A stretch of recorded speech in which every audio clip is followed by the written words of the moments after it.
जय हिंद, वंदे मातरम। स्वागत है आप सभी का गुरुजी वर्ल्ड एग्जाम स्टडी प्लेटफॉर्म में। दोस्तों, आज की यह वीडियो भारतीय संविधान के सबसे परेशान कर देने वाले चैप्टर को कवर करेगा। यानी यहां से सबसे ज्यादा क्वेश्चंस बनते हैं, क्यों ना अनुच्छेद, यानी टॉप ऐसे 50 अनुच्छेद हम देखेंगे जिसमें हम शून्य से शिखर तक का ज्ञान आपके दिमाग में फीड करने वाले हैं मात्र 20 मिनट के अंदर। तो चलिए वीडियो को स्टार्ट करते हैं बिना किसी समय को गवाए हुए। पहला क्वेश्चन आप सभी के सामने है। देखिए, बहुत सारे बच्चे पहले और दूसरे क्वेश्चन में कंफ्यूज हो जाते हैं, तो आपको यहां पर समझना है। बहुत सारे बच्चे यहां पर जो वीडियो देख रहे हैं वो पहली बार भी होंगे। आप सभी हमारा परिवार एक ब्रिलियंट वाला परिवार है। पहला क्वेश्चन, संविधान सभा द्वारा अंतिम रूप से पारित संविधान में कुल कितने अनुच्छेद तथा अनुसूचियां हैं? अब देखिए, हैं या थीं एक ही बात है। बोले सर कैसे? जब क्वेश्चन ही ये कह रहा है साफ साफ कि संविधान सभा द्वारा जिस समय पारित हुआ था, तो हम कह सकते हैं ये पास्ट की बात है, जिस समय संविधान बना था। तो दोस्तों, आप सभी होशियार हो, एक बात बताओ कि 8 अनुसूचियां थी ना? जिस समय संविधान बना था उस समय 8 अनुसूचियां थी, तो भैया वर्तमान में 12 अनुसूचियां हैं। तो 8 अनुसूचियों के साथ हम किसके साथ जाएंगे? ऑप्शन नंबर सी के साथ। भाई सभी को पता है कि 395 अनुच्छेद और 8 अनुसूचियां हैं, तो हम ऑप्शन सी को लॉक करेंगे। नेक्स्ट, अब क्वेश्चन का यहां पर तरीका देखिए, संविधान सभा द्वारा, अब वर्तमान समय में भारतीय संविधान में गणना की दृष्टि से कुल कितने अनुच्छेद और अनुसूचियां हैं? जिस समय अगर मैं बात करूं 1950 के बाद 1951 के दशक में अगर हम प्रवेश करते हैं, तो 9वीं अनुसूची को सबसे पहले संविधान संशोधन में जोड़ा गया था। ठीक है ना? प्रथम संविधान संशोधन हुआ था। तो ऐसे ऐसे जोड़ते जोड़ते हमारे पास इस समय वर्तमान में 12 अनुसूचियां हो गई हैं। 12 अनुसूचियों के साथ हम यहां पर लॉक करेंगे आंसर। तो 12 अनुसूचियां तो हमारा केवल एक ही ऑप्शन में है, इसलिए हम बी ऑप्शन लॉक करेंगे। अब बहुत सारे बच्चों का कहना यह भी होगा कि अनुच्छेद तो सर बढ़ गए, इसलिए ऑप्शन नंबर डी होना चाहिए। चलो मैं डी मार देता हूं, तो फिर हम ये वर्तमान में कहां रहेंगे? ठीक है, अब मैं आपको बता देता हूं कि वर्तमान में जो अनुच्छेद है वो 445 प्लस हो चुके हैं। लेकिन ये सभी क्या है? ये सभी इनकी धाराओं को संबंधित करते हैं। यानी जब क्वेश्चन में पूछा जाए कि गणना की दृष्टि से, तब हम 395 आज भी मानते हैं और 12 अनुसूचियां आज भी हैं। अगला क्वेश्चन, संविधान के किस अनुच्छेद में यह अंकित है कि इंडिया अर्थात भारत राज्यों का एक संघ होगा? चैनल पर पहली बार है तो सब्सक्राइब करें, क्योंकि मैं चाहता हूं हर बहन हर भाई का ईमानदारी से सिलेक्शन, और ईमानदारी के लिए आप सभी बहनें, आप सभी भाई गृहिणियां सब्सक्राइब जरूर करें। संविधान के लिए अनुच्छेद में यह अंकित है कि इंडिया अर्थात भारत एक राज्यों का संघ होगा। यानी हम कह सकते हैं ऑप्शन नंबर ए जाएगा अनुच्छेद ए के साथ। अब तेज गति से चलते हैं। स्टार्टिंग के 3 क्वेश्चन थोड़ा सा समय ले लिए हैं, क्योंकि उसमें समझाना भी था। संविधान के अनुच्छेद 1 में क्या है? अभी उल्टा क्वेश्चन पूछ लिया है। अभी अनुच्छेद पूछ रहा था, अब अनुच्छेद देकर ये कह रहा है कि क्या है, तो आंसर थोड़ी ना बदल जाएगा। राज्यों का क्या हो जाएगा? संघ ही हो जाएगा। भारतीय संविधान के किस अनुच्छेद में नागरिकता संबंधी प्रावधान है? तो दोस्तों, नागरिकता संबंधी जो प्रावधान है वो अनुच्छेद 5 से 11 में है। अनुच्छेद 5 से 11 में भारतीयों को नागरिकता प्रदान की गई है, इसलिए हम ऑप्शन नंबर बी के साथ लॉक करेंगे। चैनल पर पहली बार है तो सब्सक्राइब करने के लिए आप सभी का तहे दिल से धन्यवाद। आप सभी के माता पिता को मेरा जय हिंद। भारतीय संविधान के किस अनुच्छेद के अंतर्गत नागरिकों को मौलिक अधिकार प्रदान किए गए हैं? तो दोस्तों, अगर मैं बात करूं कि वर्तमान समय में मौलिक अधिकारों की संख्या 7 ना होकर 6 है। एक मौलिक अधिकार हटा दिया गया है। मौलिक अधिकार को इंग्लिश में कहते हैं फंडामेंटल राइट्स, और मौलिक अधिकार लिए गए हैं भारतीय संविधान में अमेरिका के संविधान से। अमेरिका के संविधान से लिए गए हैं, लेकिन यह अनुच्छेद के किस अनुच्छेद के अंतर्गत आते हैं? 12 से 35 के अंतर्गत आते हैं, इसलिए ऑप्शन जाएगा किसके साथ? बी के साथ। अगला क्वेश्चन, भारतीय संविधान के किस अनुच्छेद द्वारा अस्पृश्यता को समाप्त किया गया है? इस क्वेश्चन को इंपॉर्टेंट में नोट कर लीजिएगा। मैं आने वाले सभी 50 क्वेश्चन जैसे जैसे वीडियो बढ़ रही वैसे वैसे टॉप कठिन क्वेश्चन लूंगा, इसलिए घबराना नहीं है।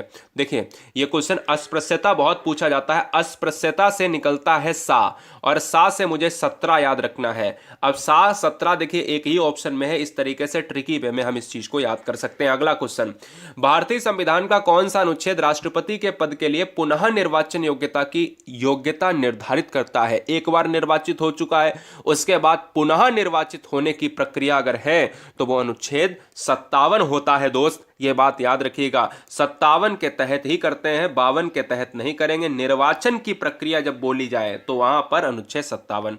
अगला, बहुत अच्छा क्वेश्चन है, सबसे ज्यादा बार पूछा जाता है कि प्रेस की स्वतंत्रता किस अनुच्छेद में दी गई है। तो जिसमें हम अभिव्यक्ति की बात करते हैं, आजादी की बात करते हैं, प्रेस की स्वतंत्रता की बात करते हैं, तो वहां 19 आर्टिकल ए होगा या 19(1) होगा या 19 का होगा। बहुत अच्छे। मौलिक अधिकार के अंतर्गत कौन सा अनुच्छेद बच्चों के शोषण से संबंधित है? तो देखिएगा दोस्तों, बच्चों के शोषण से कौन सा अनुच्छेद संबंधित होगा? तो यहां पर जो आंसर जाएगा वो आंसर ऑप्शन नंबर डी के साथ जाएगा। अनुच्छेद 17 मैंने क्या बताया था आपको? अस्पृश्यता, ये सबसे ज्यादा पूछा जाता है और फिर सबसे ज्यादा पूछा जाने वाला यही है दोस्तों। बहुत इंपॉर्टेंट है दोनों, I very very most important पे आएंगे, ऑप्शन जाएगा डी के साथ। भारतीय संविधान के किस अनुच्छेद में अल्पसंख्यकों के हितों का संरक्षण किया गया है? कौन सा ऐसा इंडियन कॉन्स्टिट्यूशन में आर्टिकल है जो यार यहां पर अल्पसंख्यक की बात करता है, उसके संरक्षण की बात करता है? तो आर्टिकल 29। अब ये क्वेश्चन थोड़ा सा कठिन है। अब जब भी आपके सामने अल्पसंख्यक की बात आए तो आप हमेशा याद रखो आर्टिकल 29। आर्टिकल 29 में क्या है? संरक्षण है। क्या है? संरक्षण है। किसका है? अल्प संरक्षण के, अल्पसंख्यकों के हितों का। अब 12 नंबर देखिए, कौन से अनुच्छेद के अंतर्गत भारत का सर्वोच्च न्यायालय नागरिकों के मौलिक अधिकार की रक्षा करता है? बहुत टॉप लेवल का क्वेश्चन है, जिसको भारतीय संविधान में क्या कहा गया है? आत्मा कहा गया है, बी आर अंबेडकर के द्वारा।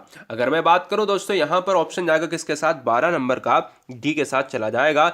12 नंबर का डी के साथ, ऑप्शन नंबर किसके साथ? डी के साथ चला जाएगा। अनुच्छेद 32 जो है संविधान की आत्मा भी कही जाती है और साथ ही साथ प्रस्तावना को भी आत्मा कहा जाता है।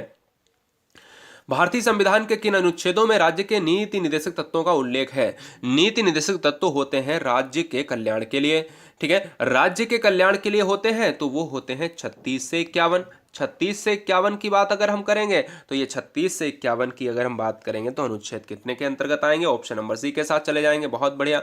भारतीय संविधान के अंतर्गत अध्यादेश पारित करने का अनुच्छेद किस के तहत आता है? तो यह क्वेश्चन बड़ा अच्छा लगता है। देखिए, एग्जाम के पॉइंट ऑफ व्यू से बहुत इंपॉर्टेंट है। आप अगर पिछले प्रीवियस ईयर पेपर को देखोगे तो यह 7 से ज्यादा बार छोटे बड़े एग्जामों में पूछा गया है। अब जब भी क्वेश्चन ये आए तो मेरा ये मान लीजिएगा कहना कि ये क्वेश्चन आपको देखने को मिलेगा। यानी 1 2 3 बहुत आसान भी है याद करना। 1 2 3, ठीक है। 1 2 3 में आपको अध्यादेश पारित करने का अनुच्छेद मिलेगा, जिसमें अध्यादेश की संबंधी सारी जानकारी भारतीय संविधान में है। भारतीय संविधान का कौन सा अनुच्छेद राज्य सरकारों को ग्राम panchayat, very very most important, जब हम बात करते हैं ना महात्मा गांधी की, जब हम बात करते हैं भारत में एक स्वराज्य स्थापित करने की, जब हम बात करते हैं ग्रामीण परिवेश की, तो हम ये कहते हैं कि भारत में जो ग्राम पंचायत का संगठन है, ग्राम पंचायत का जो गठन है ना, इस चीज को आप यहां पर नोट करें तो अनुच्छेद 40 जाएगा। ग्राम पंचायत के गठन का जो आर्टिकल है वो 40 जाएगा। VIMP क्वेश्चन है, ठीक है। ये 50 अनुच्छेद तो आपको घोलकर पीने ही है। 42वें संविधान संशोधन को हम जो है कहते हैं कि मौलिक कर्तव्य, यानी मौलिक कर्तव्य को किस जो है संविधान संशोधन के द्वारा जोड़ा गया है? तो वहां पर जो आंसर होगा 42वां। यानी मौलिक कर्तव्यों को कौन से संविधान संशोधन के द्वारा जोड़ा गया है? तो अनुच्छेद यहां पर यानी संविधान संशोधन 42वां 1976 में हुआ था और इसके बाद 44वां जो हुआ था वो 1978 में हुआ था, ठीक है। तो फिलहाल आपको याद रखना है, अगर पूछा जाए कि 42वां कब हुआ था, 1976 में, कौन सा ये काम करता है? तो मौलिक कर्तव्य को जोड़ता है। कुछ यहां पर आपके प्रस्तावना में जो जैसे धर्मनिरपेक्ष शब्द जैसे हैं, अखंडता जैसे शब्द हैं, उन चीजों को हटाता है, जोड़ता है। फिलहाल अगर 16 नंबर का जो आंसर जाएगा वो ऑप्शन नंबर बी के साथ 51A के साथ चला जाएगा। अगला क्वेश्चन में ये पूछ सकता है दोस्तों कि मौलिक कर्तव्य का अनुच्छेद क्या है? 51 है। किसके तहत जोड़े गए हैं? 42 में। किस सन में जोड़े गए हैं? 1976 में, है ना। सारी चीजें पूछ सकता है। भारत के संविधान के किस अनुच्छेद के अंतर्गत भारत के राष्ट्रपति पर महाभियोग चलाया जा सकता है? VIMP क्वेश्चन है। अगर सर्वोच्च जो है सेनापति, सर्वोच्च सेनापति कौन है? राष्ट्रपति है। उसी के ऊपर अगर महाभियोग चला दिया जाए तो वो आर्टिकल 61 हो जाएगा। अगला क्वेश्चन, संविधान के किस अनुच्छेद में उपराष्ट्रपति पद का प्रावधान किया गया है? तो उपराष्ट्रपति पद का जो प्रावधान किया गया है ना दोस्तों, यह किया गया है अनुच्छेद 76 के दौरान। यानी 76 के दौरान अगर मैं बात करूं, क्या 76 हो सकता है? आप बताओ, क्या 76 हो सकता है? नहीं दोस्तों, यहां पर बहुत सारे बच्चों का आंसर आ रहा है कि सर 76 हो जाएगा। क्या हो जाएगा? सर 76 हो जाएगा। बिल्कुल नहीं। उपराष्ट्रपति के लिए अनुच्छेद 63 होगा। क्या होता? 63 होगा। और यह कहता है, क्या कहता है कि भारत में एक उपराष्ट्रपति होगा, 22 प्रेसिडेंट होगा, 22 प्रेसिडेंट होगा दोस्तों, और यह राज्यसभा के पदेन सभापति भी होगा। अनुच्छेद के अंतर्गत मंत्रीगण सामूहिक रूप से लोकसभा के प्रति, वेरी वेरी मोस्ट इंपॉर्टेंट, कई बार पूछा गया है भाई, सारे मंत्री जो है लोकसभा के प्रति उत्तरदायी होते हैं, तो लोकसभा के प्रति उत्तरदायी होने वाला जो कौन सा अनुच्छेद होगा? तो लोकसभा के प्रति उत्तरदायी जो होते हैं वो सभी अनुच्छेद कितने के अंतर्गत होते हैं? 75। अब दोनों को याद करवा देता हूं, 75 लोकसभा के प्रति उत्तरदायी।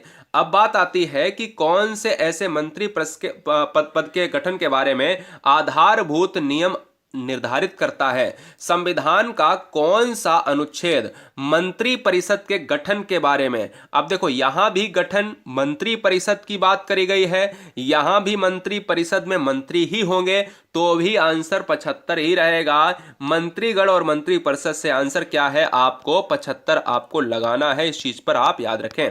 अगला, भारत के महान्यायवादी की नियुक्ति से संबंधित, जो महान्यायवादी होता है, बहुत टॉप लेवल का क्वेश्चन है गाइस, महान्यायवादी की नियुक्ति से संबंधित जो अनुच्छेद होता है वो अनुच्छेद कौन सा कहलाएगा? वो अनुच्छेद कहलाएगा दोस्तों यहां पर 76 कहलाएगा, 77 कहलाएगा। इस चीज पर आप गौर करें।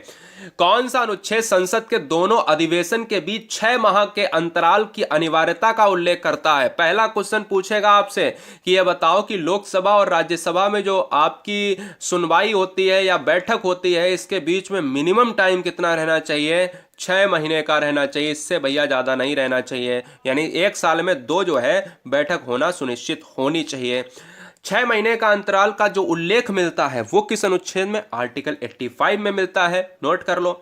राष्ट्रपति संविधान के किस अनुच्छेद के अंतर्गत लोकसभा को भंग करेगा?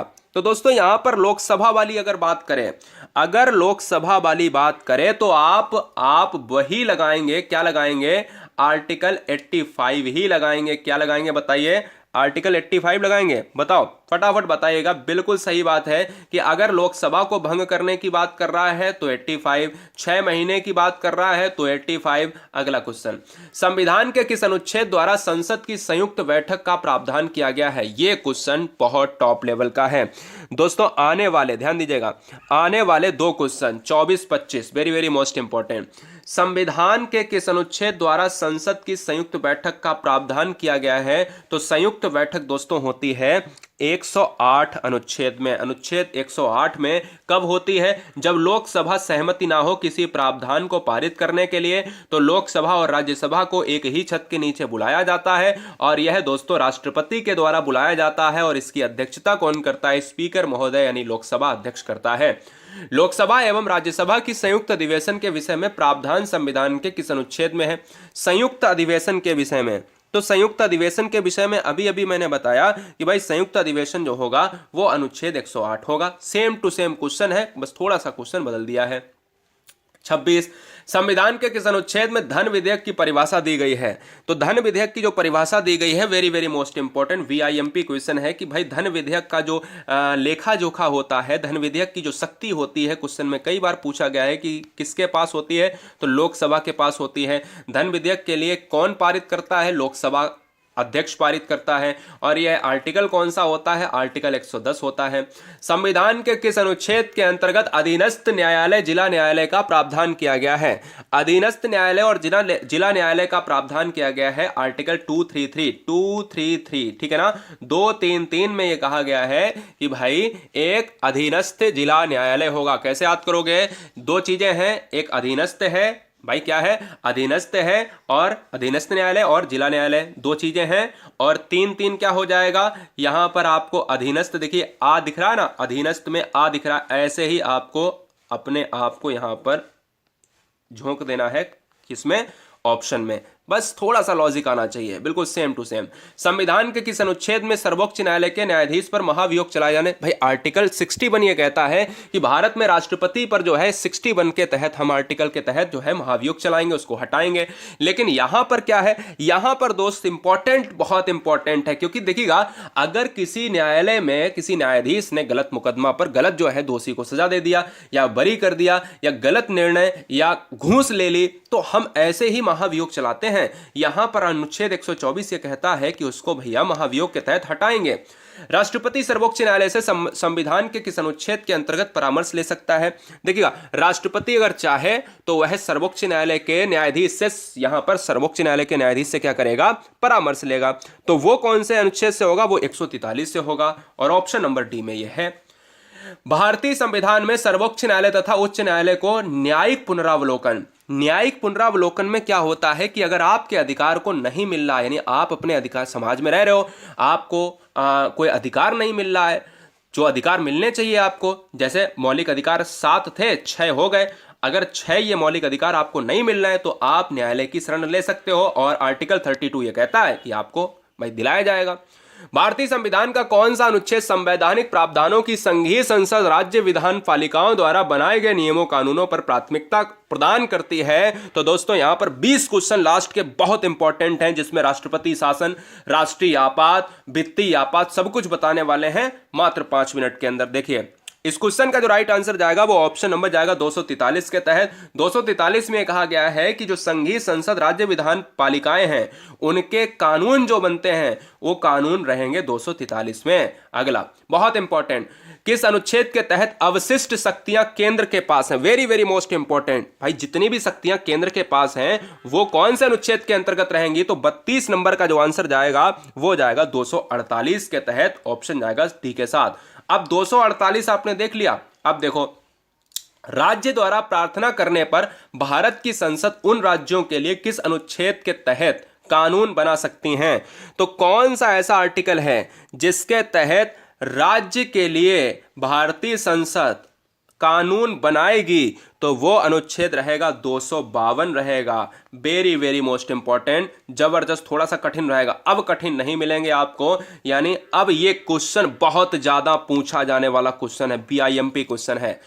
भारतीय संविधान के अंतर्गत निम्नलिखित में कौन सा अनुच्छेद संसद को राज्य सूची के विषय के संबंध में विधि बनाने की शक्ति प्रदान करता है? तो देखिए, जब भी राज्य सूची की बात करें दोस्तों 34 नंबर में, तो आप ये राज्यसभा से आप इंपॉर्टेंट तरीके से यहां पर रिलेट करेंगे, और राज्यसभा को एक शक्ति प्रदान है क्या? 249 नंबर की शक्ति। आपको बहुत अच्छे से पता होना चाहिए, और आज अगर नहीं पता है तो 34 को घोल कर पी जाना। 35 नंबर तो सरल है। देखिए, भारतीय संविधान में समानता का अधिकार 5 यानी अधिकार जो है, अनुच्छेद जो है प्रदान किया जाता है, यानी अधिकार 5 को प्रदान किया जाता है, और वो किस आर्टिकल के तहत? तो मैं ये कह सकता हूं कि भारतीय संविधान में जो मौलिक अधिकार है वो 6 हैं, और 6 मौलिक अधिकार हैं, जिसमें 7वां था संपत्ति का अधिकार, वो हटा दिया गया, 300 का में रख दिया गया है। तो हमें ये बताओ कि भाई ये 6 में कौन सा ऐसा है जो समानता का अधिकार? तो समानता यानी समता का अधिकार, तो वो 14 से शुरू होता है और 14 से 18 तक जाता है, और 14 से अगर 18 तक जाएगा वो ऑप्शन नंबर जाएगा सी के साथ। मेरी बात क्लियर है ना? तो चलिए, सब्सक्राइब करने के लिए आप सभी का दिल से धन्यवाद। सुबह 8 बजे से लेकर रात के 10 से 11 बजे तक वीडियो आपको मिलती रहेंगी। संपत्ति का अधिकार संवैधानिक अधिकार है, यह बताया गया है। संपत्ति का अधिकार अभी अभी मैंने बताया कि अनुच्छेद 300 ए में रखा गया है, 300 का में रखा गया है, 301 में रखा है, कुछ भी आप कह लो, इसको बना दिया गया है संपत्ति का अधिकार एक कानूनी अधिकार बना दिया गया है। क्या? कानूनी अधिकार बना दिया गया है। अगला, भारतीय संविधान के किस अनुच्छेद के अंतर्गत अखिल भारतीय सेवाओं का प्रावधान किया गया है? तो अखिल भारतीय सेवाओं का प्रावधान किया गया है, इंपॉर्टेंट है, नोट कर लो फटाफट, बाद में ये क्वेश्चन नहीं मिलेंगे, एग्जाम में आएगा, परेशान हो जाओगे। 312, संविधान का अनुच्छेद 312 किससे संबंधित है? फिर से मैं बात करूंगा, वही चीजें हैं कि भाई जब भी अखिल भारतीय सेवाओं की बात करेगा तो 312, अब की उल्टा क्वेश्चन है कि 312 किससे है? तो अखिल भारतीय सेवाओं से है। 39, एंग्लो इंडियन समुदाय के प्रतिनिधित्व के लिए प्रावधान संविधान के किस अनुच्छेद के अंतर्गत किया गया है? देखिए, वीडियो में आप आए हैं तो मैं आपको 50 क्वेश्चंस के बहाने मैंने आपसे कहा कि पूरी तरीके से 20 मिनट से पहले ये वीडियो,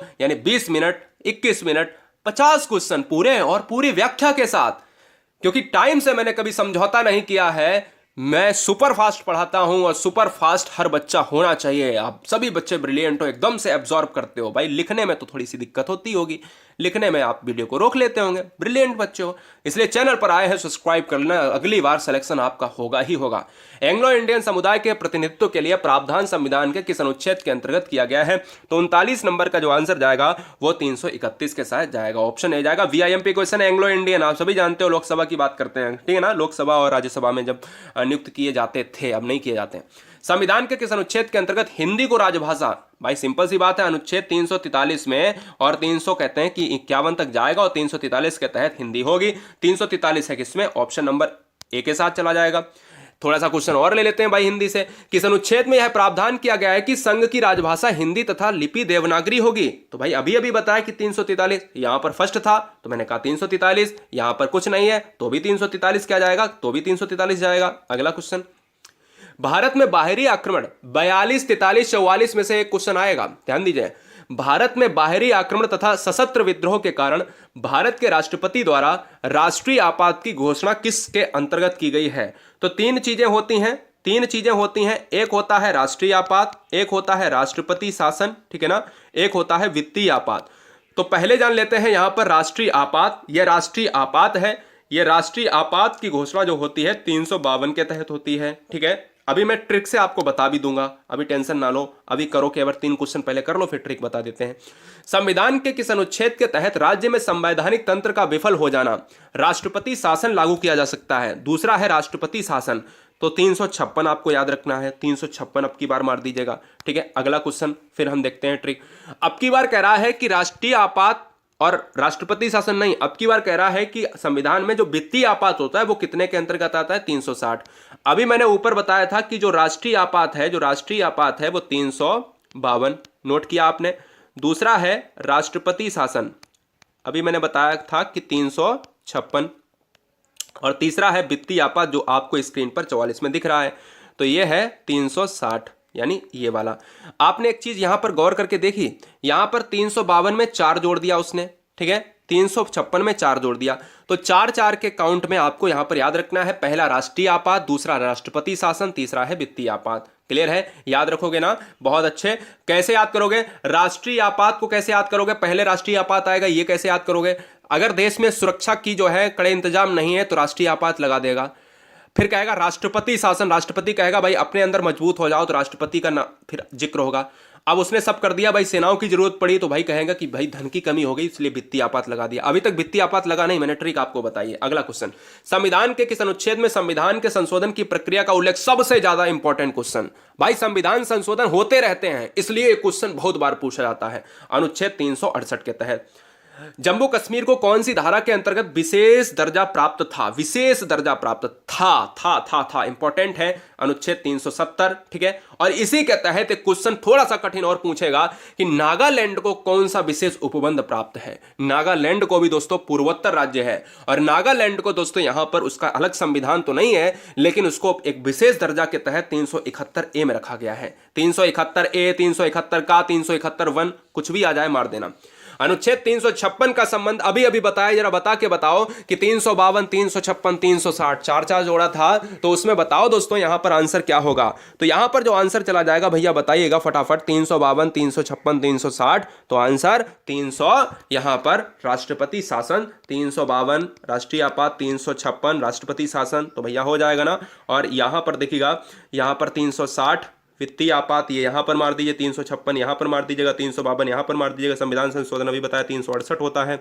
अगला, भारतीय संविधान के किस अनुच्छेद में विभिन्न राज्यों से संबंधित विशेष प्रावधान का उल्लेख है? तो विभिन्न राज्यों से संबंधित 370 का उल्लेख प्रावधान था जो जम्मू कश्मीर का हट गया। अगला, संविधान के किस अनुच्छेद के प्रावधान के अंतर्गत भारत सरकार द्वारा भारत रत्न विभूषण यानी जो पद्म विभूषण है आदि अलंकरण प्रदान किए जाते? बड़ा जबरदस्त क्वेश्चन है सभी बहनों के लिए, सभी भाइयों के लिए। बस एक काम करना है, चैनल को सब्सक्राइब कर लेना। पूरे साल का करंट अफेयर, पूरे जीके सेक्शन को कवर कराने का मैंने पूरा वादा लिया है, तो उसको निभाना पड़ेगा दोस्तों, और पूरी तरीके से एक बेहतरीन स्टूडेंट बनाकर हम आपको एग्जाम हॉल में भेजेंगे, और फिर आप कहेंगे अगली बार जब एग्जाम देकर आएंगे, रिजल्ट लेकर आएंगे कि सर बिल्कुल मजा आ गया, सिलेक्शन आपके हाथ में है। दोस्तों आपका घर, अगर आपके घर में अगर रोशनी आती है किसी भी सिलेक्शन से, तो हमारे घर में भी रोशनी आएगी, हमारे भी चेहरे पर मुस्कान आएगी।